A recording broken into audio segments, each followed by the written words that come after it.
কিছু আল্লাভীরু পবিত্র মনের মানুষ আছে। এরা আমাদের কেবল আল্লাহর জন্যই ভালোবাসে।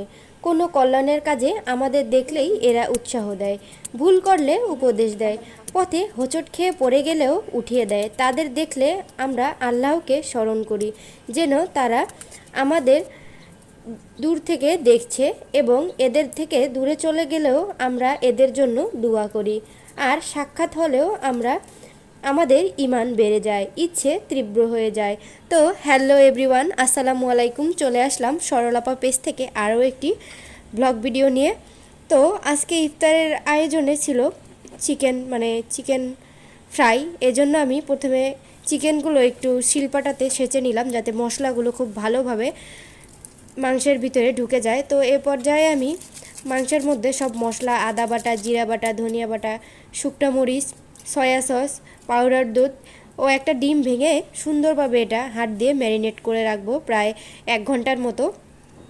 তো এই জন্য আমি খুব ভালোভাবে আগে মাংসের সাথে মশলাগুলোকে খুব ভালোভাবে চটকে চটকে মিশিয়ে নিচ্ছি, যাতে সমস্ত মাংসের সাথে মশলাগুলো মিশে যায়। ভালোভাবে আমি সময় নিয়ে মাংসগুলো মাখাচ্ছিলাম। তো পরে 1 ঘন্টা পর আমি ভাজার জন্য চুলায় ফ্রাইং প্যান বসিয়ে দিয়ে এদিকে যে কোডিংটা করব সেখানে আমি একটু ময়দা দিয়ে মরিচের গুঁড়া, ধনিয়ার গুঁড়া ও জিরা গুঁড়া দিয়ে লবণ দিয়ে একটু কোডিং করে নিচ্ছি। আবার পানি দিয়ে মাংসটাতে চুবিয়ে আবার এই ময়দার মধ্যে চুবিয়ে নিচ্ছি, যাতে আমি 2বার এরকম কোডিং করেছি, আপনারা চাইলে 3-4বার করতে পারেন।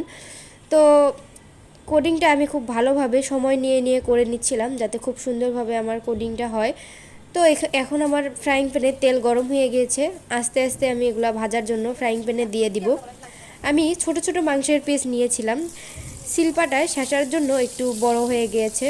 তো যাই হোক, আমি প্রায় একটা সাইড 10 থেকে 15 মিনিট ভেজে নিব, হালকা মাঝারি আছে, যাতে মাংসগুলো ভেতরে সিদ্ধ হয়। তো এদিকে আবার মাংস বসিয়ে দিয়ে এখানে আলুর চপ বানাবো। আপনাদের ভাইয়ার আবদার ছিল চিকেন ফ্রাইও খাবে, আবার ডিম চপও খাবে। তো এখানে আমি আলুর ভিতরেই ডিমটা দিয়ে দিচ্ছি। মানুষ শাক দিয়ে মাছ ঢাকে, আর আমি আলু দিয়ে ডিম ঢাকতেছি। যাই হোক, এখানে আমার আলুর চপগুলোও হয়ে গিয়েছে। তো এখন আমি ফ্রাইং প্যানে আবারও তেল দিয়ে সুন্দরভাবে আগে আলুর চপগুলো ভেজে নিব। আমি এটা খুব ব্রাউন ব্রাউন কালার করব, যাতে কালারটা খুব সুন্দর আসে। তারপর আবার ডাল বড়া বানাবো। তো ডাল বড়ার জন্য ডাল বড়াগুলো ভেজে নিচ্ছি। এই বাটাবাটির ভিডিওটা আর করা হয়নি, আপনারা জানেনই তো রমজান মাস কত ব্যস্ততা যায়, আসলে এত কিছুর ভিডিও ক্লিপ নেওয়া হয় না। তো এদিকে আবার আমার ডাল বড়াগুলো প্রায় ভাজা শেষের দিকেই। তো আরেকটু আমি ভেজে নিব, ভেজে নিয়েই আবার সালাদ বানাবো। সবার জন্য সালাদ বানাতে হবে। তো এখানে প্রথমে গাজরগুলো কুচি কুচি করে কেটে নিচ্ছি। গাজর এবং শসার সালাদটা আমার বাসায় দেখা যায় সবাই খুব পছন্দ করে। ইফতারির আইটেমের সাথে এই গাজর এবং শসার সালাদটা আমরা রাখি ইফতারতে, সবজি বা সালাদ খেলে একটু ভালো লাগে।